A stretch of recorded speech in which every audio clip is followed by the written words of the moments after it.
ماشاءاللہ آج 20 رمضان مبارک ہے۔ آج اعتکاف کی آپ کے سامنے فضیلت بیان کرنی ہے، ثواب اور پھر کچھ فائدے، اور پھر اعتکاف کی قسمیں ہیں کہ اعتکاف کی 3 قسمیں ہیں۔ پہلی قسم کہ اعتکاف واجب، دوسری اعتکاف سنت موقدہ، اور تیسری اعتکاف نفل۔ اب جو اعتکاف واجب ہے یہ نظر مان لینا، میں اتنے دن کا اعتکاف کروں گا، اتنے دن روزے رکھوں گا۔ اب اتنے دن کا اعتکاف کرنا، روزے رکھنا اس پر واجب ہے۔ یہ الفاظ یعنی جو ہیں زبان سے کہنے شرط ہیں کہ میں اتنے دن کا اعتکاف کروں گا، اتنے دن کے روزے رکھوں گا۔ اب جو مرد ہے وہ مسجد میں اعتکاف بیٹھے گا اور روزے رکھے گا۔ اب جو عورت ہے وہ گھر میں اس کی جو مخصوص جگہ جس پر نماز پڑھتی ہے یعنی مسجد بیت، اس میں وہ نماز پڑھے گی اور روزے رکھے گی اور اعتکاف کرے گی۔ یہ ہے اعتکاف واجب۔ جب اس نے زبان سے کہہ لیا میں اتنے دن کا اعتکاف یا اتنے دن کے روزے، اس پر یعنی واجب ہو گیا۔ اب جو اعتکاف سنت ہے، سبحان اللہ، سنت موقدہ، جو نبی کریم صلی اللہ تعالیٰ علیہ وآلہ وسلم کے طریقوں میں سے ایک طریقہ ہے۔ نبی کریم صلی اللہ تعالیٰ علیہ وسلم یعنی رمضان مبارک کے آخری عشرے میں حضور علیہ السلام اعتکاف بیٹھا کرتے تھے۔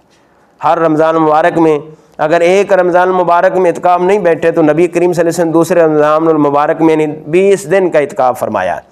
اور پھر اس کی ساتھ ساتھ یعنی حضور نبی کریم صلی اللہ علیہ وسلم نے یعنی جو لیلۃ القدر کی حکمت کو بیان فرمایا ہے، اہمیت کو بیان فرمایا ہے کہ آخری عشرے میں اس رات کو یعنی طاق راتوں میں اسے تلاش کرو، اس کی فضیلت بہت ہے، اس پر ثواب بہت ہے، اس پر اجر بہت ہے کہ جس نے اس رات کو قیام کر لیا، عبادت کر لی، جس کو وہ نصیب ہوگی رات، تو قربان جائیں، گویا کہ وہ رات اتنی فضیلت والی ہے کہ 1000 مہینوں سے بہتر ہے وہ رات، جسے مل گئی وہ بڑا خوش نصیب، بڑا خوش قسمت ہے۔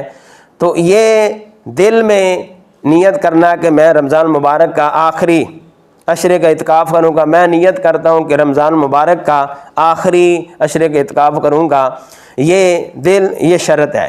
اب غور کریں، غروبی آفتاب سے پہلے بیٹھنا ہے، یعنی 20 رمضان مبارک یعنی غروبی آفتاب سے پہلے آپ مسجد میں بیٹھ جائیں، آپ 10 دن کا اعتکاف کریں تو اللہ تعالیٰ اس پر بہت اجر، بہت بڑا ثواب عطا فرماتا ہے۔ آپ کو بیان کریں گے، پہلے 3 قسمیں سن لیں۔ تیسری قسم ہے کہ واجب اور سنت موقدہ کے علاوہ، سنت موقدہ کے علاوہ یہ نفلی اعتکاف ہے۔ اس کے لیے نہ کوئی جگہ کی قید ہے، نہ روزوں کی شرط ہے۔ یہ جب بھی آپ مسجد میں جائیں تو آپ نیت کر لیں کہ میں اعتکاف کی نیت کرتا ہوں۔ قربان جائیں، اعلیٰ حضرت رحمۃ اللہ علیہ جب بھی مسجد میں جاتے آپ فرماتے ہیں اعتکاف کی نیت کر لیں، اپنی زبان جو بھی آپ کی زبان ہے اپنی زبان میں یہ کہہ لیں کہ میں اعتکاف کی نیت کر لیں۔ اس کا فائدہ یہ ہوگا کہ جب تک مسجد میں رہیں گے آپ کو نفلی اعتکاف کا ثواب ملتا رہے گا۔ نویت سنت الاعتکاف، ترجمہ کہ میں نے سنت اعتکاف کی نیت کی، میں نے سنت اعتکاف کی نیت کی۔ اور سبحان اللہ، اب سنیں کہ اعتکاف کی فضیلت